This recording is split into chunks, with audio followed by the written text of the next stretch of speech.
at pagsamba ay para lang sa ating pinakamamahal na Panginoong Hesus. Pinakamamahal na Panginoong Hesus po lamang. Dobling paggalang at pagrespeto at patuloy na pag-alala sa mga ginintuang turo at aral ng ating beloved, dearly, Honorable Pastor Wildy Estrada Almeida and beloved Honorable Assistant Pastor Lina C. Almeida, and greetings to all beloved Almeida family. Sa lahat ng mga beloved preacher, beloved worker, and beloved brethren. Praise the Lord. Pinapasalamatan ko po sa Panginoon. Sa unat panalangin ng ating minamahal ginagalang Pastor, ay isa rin po kami sa inabot ng kanyang panalangin, pagsusumamo, pag-ayuno sa ating pinakamamahal na Panginoong Hesus. Pinapasalamatan ko po na save po kami rito. Nakilala ko ang mahal na Panginoon Hesus sa 1994 po. Isa pong kaibigan na nagkaroon po kami ng problema ang dalawa. Nagkaroon po kami ng pag-aaway. After 2 years po, nagkita po ulit kami. Siya po ay saved na po dito sa banal na gawain ng Jesus Miracle Crusade. Nagtanong po ako sa kanya kasi po ako ay nagtataka sa kanyang kaayusan na siya po ay may mahabang buhok at siya po ay may mahabang kasuotan. Ang tanong ko po sa kanya ay bakit ganyan ang kanyang kasuotan? Ang sabi niya po ay naglilingkod daw po siya sa Panginoon dito po sa banal na gawain ng Jesus Miracle Crusade. Ang tanong ko po sa kanya kung pwedeng sumama. Sabi niya, oo daw po. Sabi ko, paano kami magkita kasi magkahiwalay po yung lugar namin. Sabi niya, dyan daw po sa dako ng monumento magkita po kami ganitong oras. Sa madaling salita po, ako po ay nadala niya po sa banal na gawain ng Jesus Miracle Crusade sa dako po ng Marikina Sports Complex. Alam niyo po mga minamahal, nung mapadako po ako dito, ako po ay blessed na blessed po. Dahil po sa mga nakikita ko po na ibang-iba po itong banal na gawain kaysa po doon sa mga pinanggalingan kong pinaglingkuran ko po dati. Alam niyo mga minamahal, sa patuloy ko pong paglilingkod, alam niyo mga minamahal, grabe po ang himala ng Panginoon sa aming buhay. Dahil po ang aking malaman na yan, nagkaisip po ako, mula nung bata po ako ay ang aking malaman na yan ay isa pong number 1 pong palainom ng alak. Hindi ko po siya sinisiraan o ibinababa ang kanyang sarili. Pero po ito po ay sa kaluwalhatian po ng ating pinakamamahal na Panginoon. Hanggang po sa ako po ay nagkapamilya ang aking mahal na ama ay grabe po ang pag-iinom niya sa aming lugar. Aalis po yan, kumpleto po ang kanyang kasuotan. Isang oras na lang po tatawagin kami ng kapitbahay ng aking mahal na ama ay underwear na lang po ang kanyang kasuotan. Patuloy po kami sa buhay na ganyan, sa kaguluhan. Ang aking mahal na ina at aking malama magulo. Hanggang sa ako naman po ay nagpamilya, ganun din po dahil po ay ganyan po ang buhay ng hindi po naglilingkod sa ating pinakamamahal na Panginoong Hesus. Isang araw nga po ay ako ay nasyera ng isang kapatira na yan na siya po ay saved na rito. Lahat po ng yan ay binago ng ating pinakamamahal na Panginoong Hesus. Ang aking malama na palainom, siya po ay binago ng Panginoon. Siya po ay 81 years old na po. Siya po ay nandyan po na patuloy na naglilingkod sa ating pinakamamahal na Panginoong Hesus.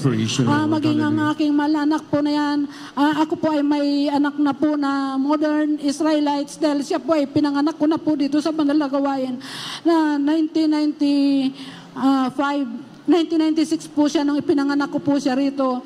Siya po ay pagdating po ng mga 3 years old niya po, nagkaroon po ng sugat ang kanyang mukha.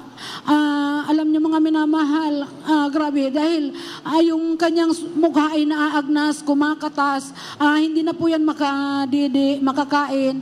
Sabi ko sa Panginoon, nagsisisi ako, ipaisip mo sa akin saan mo ako natagpuan sa aking mga pagkukulang sa iyo.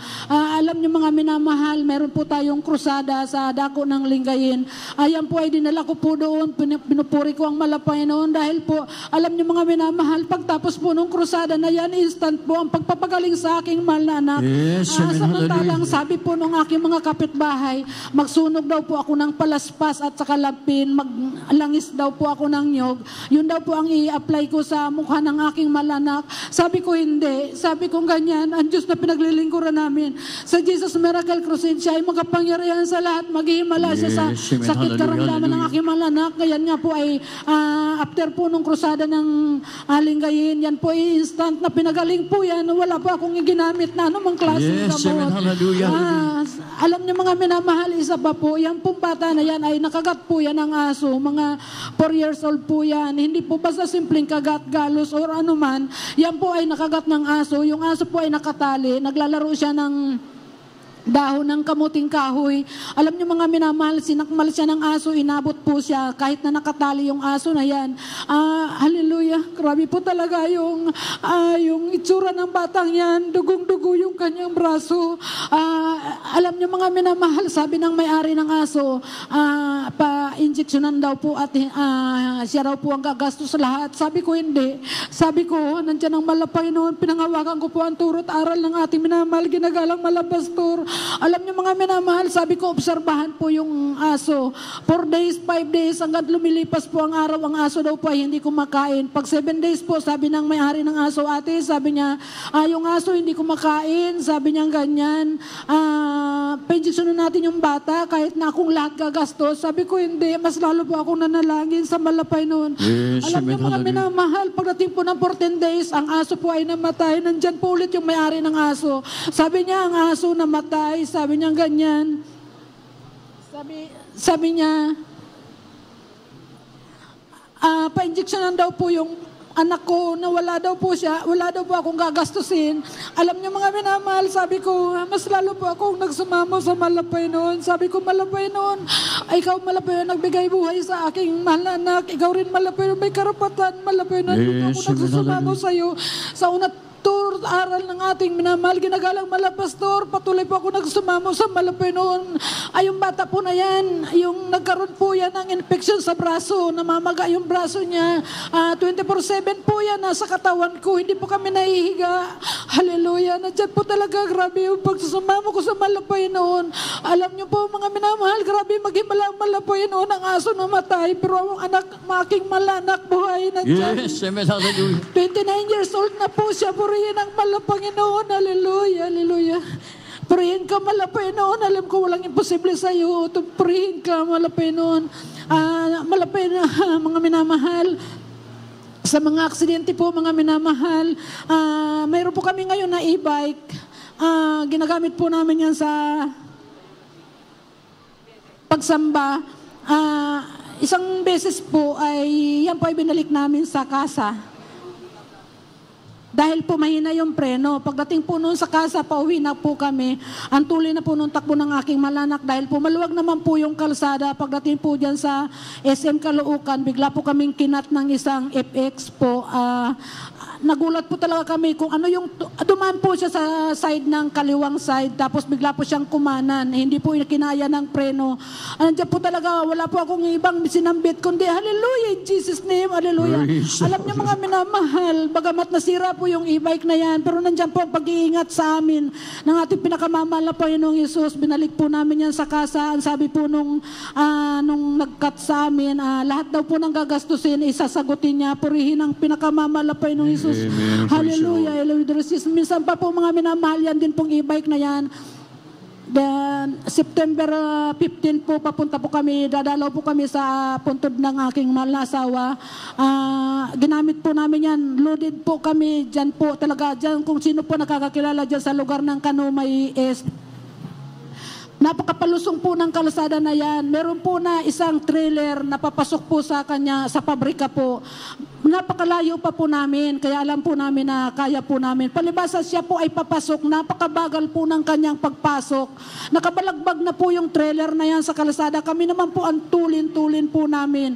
Sabi namin sa aking malanak na driver, preno. Sabi ko yung handbrake, lahat po yan, nagpreno, nag-handbrake, pero patuloy po yung pagtakbo ng e-bike na yan. Nandyan po talaga ang pag-iingat ng malapay noon. Nagkaisa po kami na sumigaw ng hallelujah in Jesus name. Sumadsad po yung gulong na yan sa gutter at bigla po kaming huminto. Nandyan po pag-iingat na wala pong nasaktan sa amin. Thank you so much, Jesus. Walang sapat na salita upang pasalamatan ka malapay noon. Mga minamahal, dagdagan ko pa ang hallelujah. Ang aking malapo na yan, naligo po kami sa dako ng Batangas. Yung dikyak po na yan, ganun po pala talaga. Hallelujah. Nadikya po yung bata na yan, nabumutla, takbo dito, takbo doon, hallelujah. Hindi ko na po mahuli siya para mailihan sa makapagseryoso. Hallelujah. Hallelujah. Alam ko mga minamahal, sabi nila, suka, paliguan ng suka. Pero nandyan po yung bata, hindi ko makalma. Sabi ko, malapay nun, alam ko walang imposible sa iyo. Sabi po nung aming kasama, balak niya na daw pong dalhin sa ospital. Sabi ko, hindi. Sabi ko ganyan. Nanampalataya ko sa malapay noon. Nandyan ang malapay na napakaraming himala sa aming buhay. Pero nandyan po talaga malapay noon. Hallelujah. Nagpuri po kami, ano po kami sa cellphone, nagpuri po kami ng bata na yan. Hallelujah. Alam ko wala yung problema namin na mahal. Pagtapos po namin magpuri, yung bata nakatulog po. 5 oras po yan nakatulog. Alam niyo mga minamahal, pagising para lang nagdahilan. Nalito ulit siya sa dagat. Purihin ka malapay noon.